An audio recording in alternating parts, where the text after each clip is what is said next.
Masyaallah la yasrifu su'a illallah. Bismillahi masyaallah ma kana min ni'matin fa min Allah. Bismillahi masyaallah la haula wa la quwwata illa billahil aliyyil azim. Allahumma salli ala sayyidina Muhammadin al-fatih lima ulik wal khatim lima sabaq nasiril haqqi bil haqqi wal hadi ila siratikal mustaqim wa ala alihi haqqa qadrihi wa miqdarihil azim. Allahumma salli ala sayyidina Muhammadin salatan taj'aluna biha min ahlil ilmi zahiran wa batina wa tahsyuruna bi ibadika salihin fi dunyana wa ukhrana wa ala alihi wa sahbihi wa sallim. Ya Allah, ya Allah, ya Allah, ya Hayyu ya Qayyum, ya ilahana wa ilaha kulli syai', ilahu wahidan la ilaha illa anta. Allahumma inna nas'aluka ya man la ilaha illa anta bihaqqi la ilaha illa anta anta rahamana bila ilaha illa anta. Allahumma inna nas'aluka ya man la ilaha illa anta bihaqqi la ilaha illa anta anta rdu'anna bila ilaha illa anta. Allahumma inna nas'aluka ya man la ilaha illa anta bihaqqi la ilaha illa anta anta ufira lana bila ilaha illa anta. Allahumma akhlis qulubana binuri rububiyyatika wa uluhiyyatika bihaqqi qul huwallahu ahad Allahus samad lam yalid wa lam yulad wa lam yakul lahu kufuwan ahad. Amma ba'du. Ilahatun Nabil Mustafa Sayyidina Muhammadin sallallahu alaihi wasallam wa alihi sahbihi wa ahli baitihi wa dhurriyyatihi wa ikhwanihi minal anbiya'i wal mursalin wa syuhada'i was salihin wa siddiqin wa tabi'in wa tabi'i tabi'in wal ulama'il amilin wal rasyidin wal mufassirin wal muallimin wal muallifin wal mujtahidin was sufiyin wal musannifin wa ila malaikati Jibril wa Mika'il wa Israfil wa Israil alaihi wassalatu wassalam wa ila jami'il malaikatil muqarrabin alaihi wassalatu wassalam wa ila sayyidina Abi Bakrin Siddiq radhiyallahu anhu, sayyidina Umar bin Khattab radhiyallahu anhu, sayyidina Utsman bin Affan radhiyallahu anhu, sayyidina Abi Thalib karramallahu wajhah wa ila sayyidina Balyan ibn Malkan Nabi Allah Hidir alaihi salam wa ila sultan awliya Syekh Qadir Jilani radhiyallahu ta'ala wa jami' awliya illahi masyarikil ardi ila magharibiha fi barriha wa bahriha awalan wa akhiran zahiran wa batinan wa ila muallifi hadzal kitab hujjatil Islam Syekhil Imam Abi Hamid Al-Ghazali radhiyallahu ta'ala wa nafa'ana Allah bi ulumihi wa bi anwarihi wa bi asrarihi wa barakatihi wal imam al-alim al-fadil al-kamil Syekh Muhammad Nawawi al-Jawi rahimahullahu ta'ala wa nafa'ana Allah bi ulumihi wa bi anwarihi wa bi asrarihi wa ila jami'i masyayikhina min hadis salafiyah syafi'iyah syukri jastabunda ya Jaradin Samsul Arifin wa Jaradin As'ad Samsul Arifin wa Jaradin Ahmad Fawaid As'ad wa Jaradin Muhammad Khalil As'ad wa Jaradin Ahmad Azami Ibrahim wa jami'i ahlil baiti wa ahlil khidmah al-muntasibin ilaihi wa ila jami'i abaina wa ummahatina wa ila jami'il muslimin wal muslimat wal mu'minin wal mu'minat wa farallahu dhunubana kafaru anna sayyatina wa qadallahu wa ijana min hawaijid dini wa dunya wal akhirah syai'un lillahi lana wa lahumul fatihah. A'udzu billahi minasyaitonir rajim. Bismillahirrahmanirrahim. Alhamdulillahil alamin arrahmanirrahim maliki yaumiddin. Iyyaka na'budu wa iyyaka nasta'in ihdinas siratal mustaqim siratal ladzina an'amta 'alaihim ghairil maghdubi 'alaihim waladdallin. Bismillahirrahmanirrahim. Qala rabbi shrah li sadri wa yassir li amri wahlul 'uqdatam min lisani yafqahu qawli.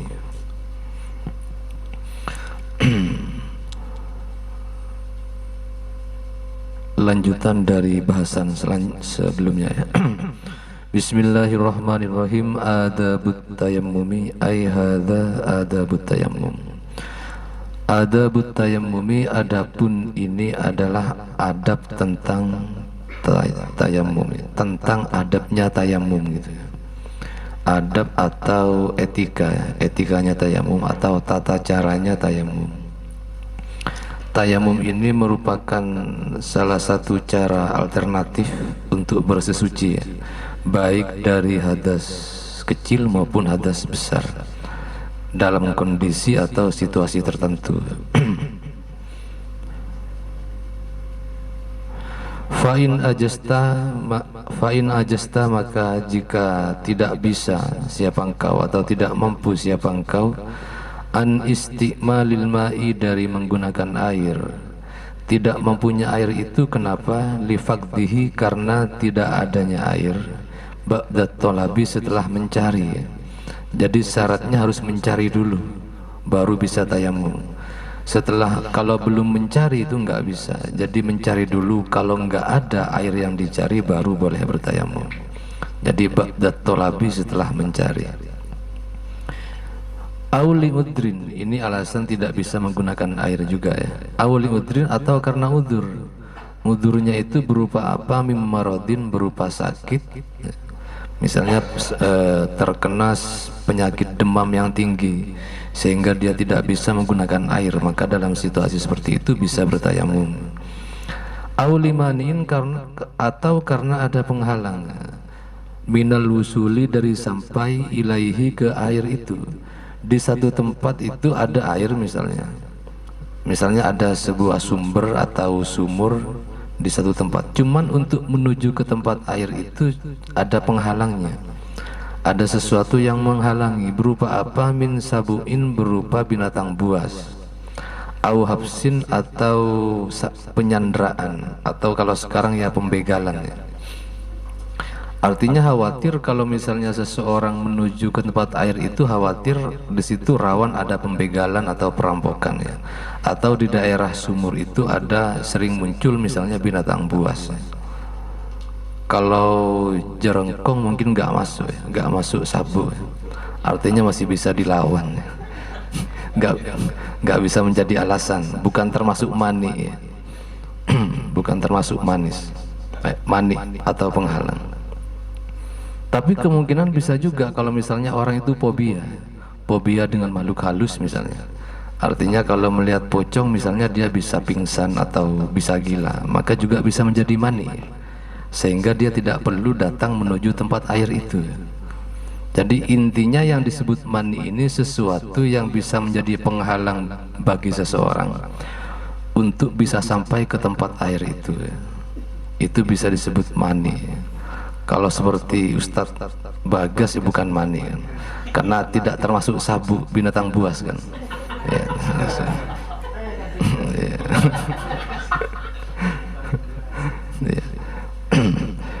Au kanal ma'ul hadiru tahtaju ilaihi li'atsika au li'atsi rafiqika ya. Au kana, atau ada al-ma'ul hadiru, apa air yang tersedia itu, tahtaju, ialah membutuhkan siapa engkau, ilaihi, terhadap air al-hadir, air yang tersedia itu, li'atsika, karena rasa hausmu atau rasa dahagamu. Au li'atsi rafiqika, atau karena hausnya temanmu atau keluargamu. Jadi dalam satu situasi misalnya air ada, cuman hanya mencukupi untuk konsumsi diminum untuk diri kita sendiri atau keluarga, maka pada kondisi seperti itu juga boleh bertayamum ya. Artinya lebih mendahulukan kebutuhan pokok ya, kebutuhan diri kita dan keluarga dan teman-teman kita ya. Artinya seandainya air yang ada itu digunakan untuk wudhu, maka akan kehabisan stok untuk dikonsumsi, untuk diminum. Maka dalam kondisi seperti itu boleh bertayamum, boleh. Makanya dalam satu kaidah itu dikatakan mura'atun nafsi aula mim mura'atil fardi. Jadi menjaga keselamatan jiwa itu lebih diutamakan daripada menjaga kewajiban-kewajiban. Jadi lebih penting. Ini menunjukkan bahwa ajaran Islam itu lebih bersifat antroposentris ya, bukan bersifat teosentris dalam skala kehidupan sosial. Jadi yang menjadi pusat kepentingan dari agama Islam adalah tetap keselamatan manusia, bukan keselamatan Tuhan. Makanya kalau orang NU mengatakan Tuhan tidak perlu dibela kan? Justru yang perlu dibela adalah manusianya, karena Tuhan nggak butuh apapun, nggak butuh siapapun. Emangnya kita siapa membela Tuhan gitu kan? Makanya nggak perlu ada FPI berarti. Nah itu yang disebut dengan mura'atun nafsi aula min mura'atil fardi. Jadi yang terpenting dari sekian dari rangkaian atau sistem syariat itu sebenarnya ditujukan untuk kebaikan umat manusia ya. Bukan untuk kebaikan Tuhan, bukan, tapi untuk kebaikan umat manusia. Au kana, atau ada apa air yang tersedia itu, milkan, ialah menjadi milik, li ghairika, bagi selainmu, artinya milik orang lain. Jadi misalnya di satu daerah mengalami musim kemarau atau musim kering berkepanjangan, Nah, satu-satunya ada di situ orang yang punya penampungan air hujan yang sangat besar misalnya. Ketika tetangganya kehabisan air, kehabisan stok, orang ini masih punya gitu. Tapi itu kan punya hak orang lain ya. Walam yabi, dan tidak mau menjual siapa ghairuka itu illa bi aktsara min tsamanil mithli, kecuali dengan harga yang melebihi atau yang melampaui min tsamanil mithli, dari harga standar ya. Misalnya 1 liter di luar ya, dijual 100.000, itu kan nggak wajar kan. Artinya orang itu mengambil kesempatan atas situasi paceklik atau kemarau itu, sehingga ketika orang mau wudu harus beli airnya. Misalnya 1 liter dijual 100.000, itu sudah melebihi harga standar. Maka dalam kondisi seperti itu kita nggak perlu repot-repot untuk membeli air itu, nggak usah, boleh bertayamum ya. Misalnya ada orang yang seperti itu kemungkinannya. Aukana, atau ada bika pada dirimu jarohatun, adapun luka, au maradun, atau penyakit, takhafu, yang khawatir siapa engkau, minhu, dari marad itu, ala nafsika, atas keselamatan dirimu. Jadi di bagian tubuh kita misalnya atau di diri kita ini ada penyakit yang jika terkena air maka akan semakin parah misalnya. Nah, maka dalam kondisi seperti itu boleh bertayamum ya, boleh. Nah, kalau situasi sebelumnya yang telah disebutkan itu terjadi, fasbir, maka bersabarlah engkau, hatta yadkhula waktul faridati, sehingga masuk waktul faridati, apa, waktu sholat fardu. Jadi syaratnya orang boleh bertayamum itu, pertama dia udzur, tidak bisa menggunakan air, baik dengan alasan yang tadi itu. Yang kedua, dia harus mencari air terlebih dahulu, artinya harus ada ikhtiar, usaha untuk menemukan air. Kalau itu sudah dilakukan tetap tidak menemukan, yang ketiga, waktu sholat harus masuk ya. Kalau waktu sholat belum masuk maka belum boleh bertayamum ya. Belum boleh. Baru ketika waktu sholat sudah masuk, baru seseorang itu diperbolehkan untuk bertayamum ya. Nah, ketika waktu sudah masuk, tsummaksid, kemudian menujulah engkau so'idan ke apa ya, ke hamparan tanah ya, thayyiban, yang bersih atau yang baik, alaihi, yang ialah di atas tanah itu, turabun, adapun serbuk atau debu, semacam tepung itu ya, serbuk debu itu, khalisun, yang murni, tohirun, yang suci, layyinun, yang halus ya. Nah, jadi syarat debu yang boleh digunakan untuk bertayamum itu bukan sembarang debu ya. Jadi hamparan tanah yang mengandung serbuk debu, dan itu harus murni dan suci, tidak boleh bercampur dengan yang lainnya. Kalau bercampur dengan unsur pasir misalnya maka tidak bisa digunakan tayamum, atau bercampur dengan unsur semen misalnya, ya nggak bisa. Misalnya Ustadz Bagas karena buat bataku kan, jadi mau sholat gak ada air untuk wudhu, langsung ambil semen ke tayamum, ya nggak bisa kan, serbuk. Karena semen itu tidak termasuk turab ya. Jadi serbuk semen itu kan mirip debu kan, tapi kan bukan turab, bukan debu. Nah, itu nggak bisa digunakan untuk bertayamum. Jadi syaratnya debunya itu harus tanah yang murni, debu yang murni, yang tidak bercampur dengan unsur lainnya. Jadi tentang debu ini saya teringat dengan dauhnya guru kita Ki Azaim. Beliau itu mengambil pelajaran dari tayamum bahwa kita sebagai makhluk itu tidak boleh merasa rendah diri. Kalau rendah hati itu harus, karena rendah hati itu lawan dari takabur kan. Tapi yang tidak boleh sebagai seorang mukmin adalah kita menjadi orang yang rendah diri, nggak boleh. Apapun situasi kita, apapun status sosial kita, tetap tidak boleh ada perasaan minder atau rendah diri. Karena serendah-rendahnya debu, kata beliau, itu masih bermanfaat untuk bertayamum. Apalagi kita manusia, jadi kita nggak boleh merasa rendah diri di hadapan siapapun. Apalagi kita santri Hagiasat misalnya, siapa kita dan seterusnya kan. Nah, jadi apapun fungsinya, apapun posisi kita, tetap jalankan sebaik-baiknya sesuai dengan kapasitas masing-masing. Nah, terkait dengan itu saya juga teringat dengan ayat di Al-Quran ya, walikulli wijhatun huwa muwalliha fastabiqul khairat ya. Jadi setiap orang itu punya nilai kepribadiannya masing-masing ya, punya nilai kediriannya masing-masing.